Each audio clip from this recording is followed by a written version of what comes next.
Hello and welcome to day 6 of my Tudor Christmas Advent series. I'm historian and author Claire Ridgway, and today we're looking at one of the most charming and meaningful feast days in the medieval and Tudor calendar, the Feast of St Nicholas, celebrated on the 6th of December.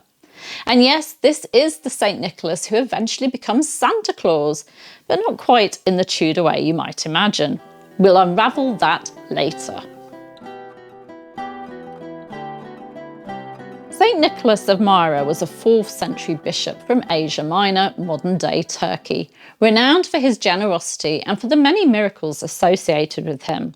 Over time, he became the patron saint of children, sailors, merchants, archers, repentant thieves, brewers, pawnbrokers, and students.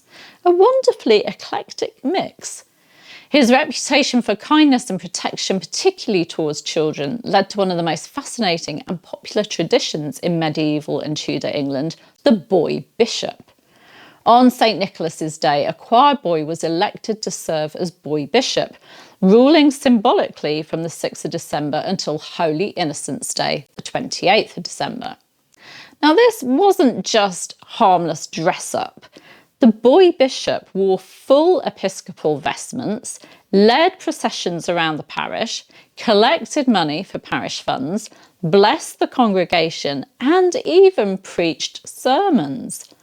As Ronald Hutton writes in his wonderful book, The Stations of the Sun, the boy bishop custom was a reaffirmation of Christ's own teaching about the special relationship of children to the kingdom of heaven and of the church's especial respect for innocence and purity.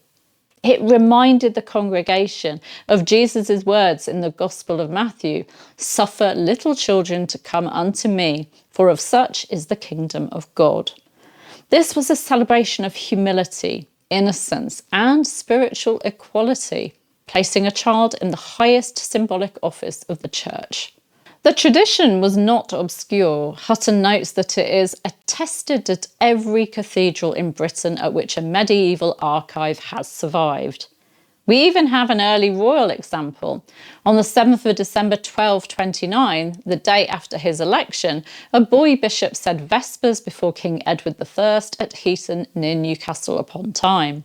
And the Tudors also embraced the tradition. Henry VII made a payment to his St Nicholas bishop, chosen from the Chapel Royal.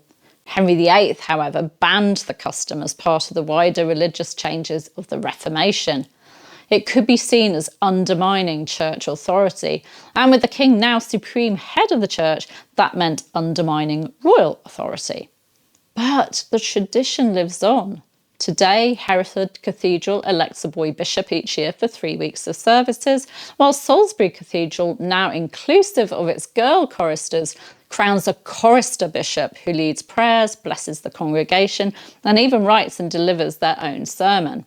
It's a lovely survival of a medieval ritual. But how does this bring us to Santa? Although St Nicholas did not bring gifts in Tudor England, the wider medieval Christian world told many stories of his generosity. One of the most famous involves 3 impoverished girls whose father, unable to provide dowries for them, considered selling them into prostitution. St Nicholas secretly threw 3 sacks of gold through their window. One sack is said to have fallen into a stocking drying by the fire.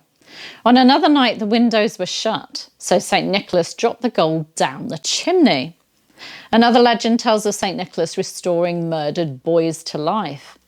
These stories established him as a protector of children, a miraculous helper, and a stealthy nighttime giver of gifts.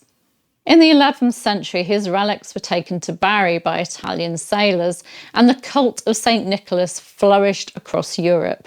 Children in some countries received small gifts on his feast day, but not in England. In England, St Nicholas gradually blended with older winter figures such as Old Man Winter, King Christmas, Sir Christmas, or Father Christmas, 15th century personifications of the festive season. But these early English Father Christmas figures were not gift givers. They represented goodwill, feasting, and merriment. Sophie Jackson, in her book The Medieval Christmas, suggests another influence, Odin, the Norse god. He was seen as the bringer of winter, riding through the sky on his 8-legged horse and rewarding or punishing people. An echo perhaps of the later flying reindeer and the idea of rewarding good children.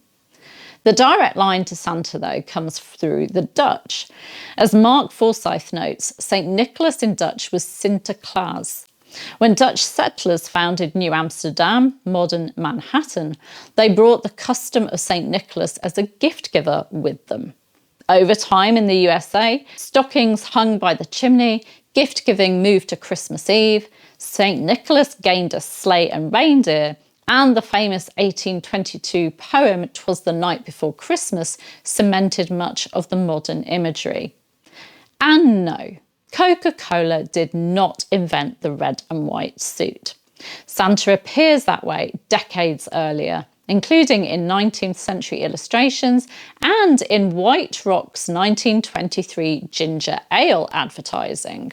So while European children in some regions might have received gifts on St Nicholas's Eve, Tudor England treated the 6th of December very differently. For the Tudors, it was a day of church ritual, a celebration of innocence and humility, and the start of the boy bishop's symbolic reign. There were no stockings, no gift-giving saints, and no sleigh landing on the roof of a Tudor timber-framed house. But the stories of St Nicholas's generosity and the devotion surrounding him laid the groundwork for what would, centuries later, become the joyful, jolly figure of Santa Claus. Thank you for joining me for day 6 of this Tudor Christmas Advent journey.